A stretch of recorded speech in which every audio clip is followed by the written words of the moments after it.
Shalom mes bien-aimés, bienvenue à tous. C'est maintenant l'heure de manger la parole de Dieu. Et la parole de Dieu que je vous propose qu'on puisse manger ensemble en ce jour, c'est celle de Genèse 18, le verset 19.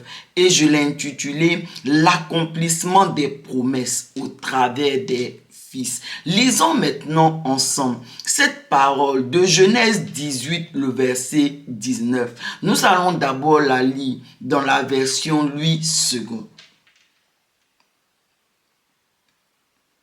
Car je l'ai choisi afin qu'il ordonne à ses fils et à sa maison après lui de garder la voie de l'Éternel en pratiquant la droiture et la justice, et qu'ainsi l'Éternel accomplisse en faveur d'Abraham les promesses qu'il lui a faites. Amen. Maintenant, lisons également la version français courant que je trouve plus explicite. Et cette version français courant nous dit: je l'ai choisi pour qu'il ordonne à ses fils et à ses descendants d'observer mes commandements en ayant une conduite juste et droite, afin que j'accomplisse en sa faveur ce que je lui ai promis. Amen. Ce verset nous enseigne que l'accomplissement des promesses que Dieu a faites ici à Abraham, parce que c'est à Abraham que Dieu est en train de parler, elle allait s'accomplir au travers des fils d'Abraham, au travers de la postérité d'Abraham. Et en effet, mes bien-aimés, lorsqu'on regarde l'histoire, qu'est-ce que Dieu a promis? De quelle promesse parle-t-on? Dieu a promis à Abraham, mais il a aussi promis à Isaac et à Jacob, à chacun des trois patriarches, mais d'abord à Abraham, de lui donner la terre de Canaan et de lui donner également une postérité nombreuse, aussi nombreuse que les étoiles dans le ciel et le sable au bord de la mer. Amen. Et quand on regarde l'histoire d'Abraham, de tous ces patriarches-là, ils ont vécu comme étrangers sur cette terre de Canaan, alors que Dieu le leur avait promis. De même, quand Abraham, il a eu l'enfant de la promesse, c'est Isaac. Donc Abraham a eu un fils, Isaac. Et par après, Isaac, lui, il a eu deux enfants, des jumeaux, Ésaü et Jacob. Et ensuite, Jacob, il va avoir 12 fils. Donc, véritablement, on voit que la postérité va s'accroître. Lorsqu'on va passer d'Abraham, on est à un enfant, ensuite deux enfants avec Isaac, et puis ensuite avec Jacob, les 12 fils de Jacob.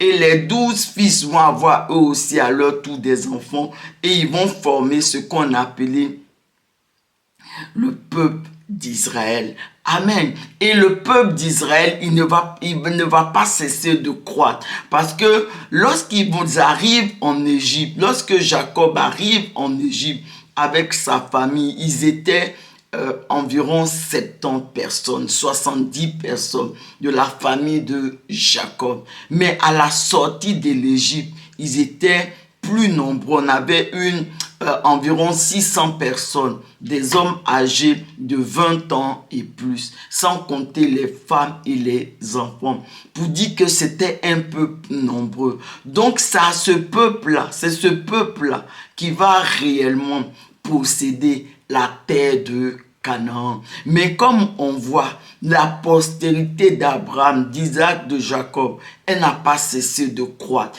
Et Dieu a dit aussi à Abraham, au patriarche, que toutes les nations de la terre seront bénies en toi. Donc non seulement la postérité d'Abraham sera une multitude de nations, et véritablement cette postérité-là sera bénie en Abraham. Et effectivement, le peuple d'Israël n'a cessé de croître. Mais après, par la suite, il y a eu la naissance de Jésus-Christ. Jésus-Christ, il fait partie de toute cette postérité des patriarches. Il fait partie de la postérité de David, qui fait aussi partie de la postérité de tous ces patriarches.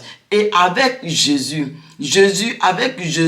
l'évangile, la parole de Dieu va être annoncée à des multitudes en dehors de Jérusalem, en dehors du peuple d'Israël. Donc non seulement la descendance d'Abraham en tant que peuple d'Israël, elle était nombreuse, mais avec Jésus, par la puissance du Saint-Esprit, l'évangile va être annoncé, la parole de Dieu va être annoncée au-delà de Jérusalem, au-delà du peuple d'Israël. Donc, véritablement, en ce moment-là, on voit véritablement cette portée pour dire que Abraham est devenu le père. Abraham, Isaac et Jacob, ils sont devenus effectivement, comme Dieu le leur avait promis, les pères de toute une multitude de nations. Parce que, comme je l'ai dit, au travers de Jésus-Christ, d'autres nations, des nations qui étaient auparavant étrangères aux promesses de Dieu, qui ont reçu Jésus dans leur cœur comme leur Seigneur et leur Sauveur personnel, ce qui a fait croître encore plus cette postérité des patriarches. Amen. Mais ce verset nous dit, lorsqu'on a commencé, que Dieu dit, il a choisi, en parlant d'Abraham, il a choisi pour ordonner à ses enfants, étant donné que les promesses devaient s'accomplir au travers des fils, au travers de leur postérité, de leurs descendants. Dieu les a choisis pour ordonner à leurs descendants, leur postérité, leur maison, les gens de leur maison. Dieu a choisi les patriarches pour leur ordonner à leurs enfants, puisque c'est par eux, c'est au travers d'eux que la promesse va s'accomplir, pour qu'ils restent, qu'ils gardent les voies de l'Éternel après eux. Ça veut dire qu'ils servent le Seigneur, qu'ils obéissent à Dieu, ils obéissent aux instructions de Dieu, à la parole de Dieu. Et les patriarches nous ont montré au travers de leur vie que le meilleur moyen pour ordonner à notre postérité, à notre maison, de garder les voies de l'Éternel après nous, c'était de nous-mêmes avoir une conduite juste et droite. En d'autres mots, c'est de marcher selon la parole de Dieu et de vivre par la foi. Et en effet, mes bien-aimés, les patriarches, au travers de cela, ils nous montrent que ordonner ne doit pas simplement rester au stade de la parole. Non, mais cela doit aller plus loin. Nous devons ordonner au travers de nos actes, au travers de nos œuvres.